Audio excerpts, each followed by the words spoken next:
A public fallout is playing out between the chairperson of the CRL Rights Commission, Xulu, and the chairperson of a Section 22 committee, a committee that she set up. And it's all got to do with the regulation of the Christian church. Today, the chair of that committee, Reverend Professor Musa Xulu, announced his resignation from the committee, distancing himself from all its work.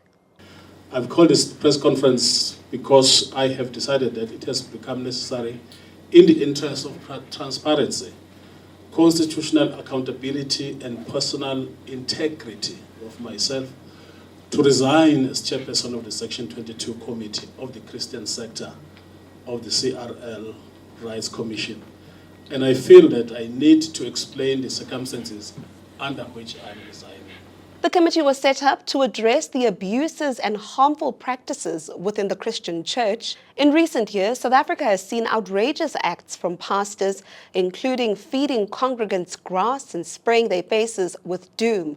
The CRL Rights Commission then intervened, proposing regulations for the Christian church. But according to Xulu, his letter of appointment spoke to him taking on a research role and engaging pastors and religious leaders within the Christian faith. He says he was blindsided at the launch of this committee, where he was handed a different document, terms of reference that spoke to a legislative framework.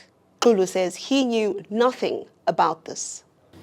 I wish to emphasize that there was no reference whatsoever in my letter of appointment to the development of a legislative framework or to any form of state control of the Christian church and religion in South Africa.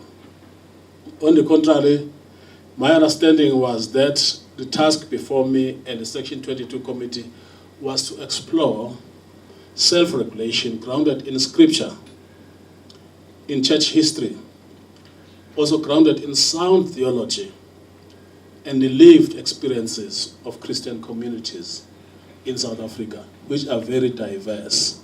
Xulu, who was supported during this press briefing by leaders in the Christian church and leaders of several organizations that are opposed to the regulation of the church, has now spoken out, saying that he does not believe that the Christian church can be regulated by the state. In fact, he says the church has always been self-regulated. While the framework is likely to be sent around in Christian spaces as a form of consultation, it should ultimately make its way to Parliament, which will have the final say. Eyewitness News in Boksburg.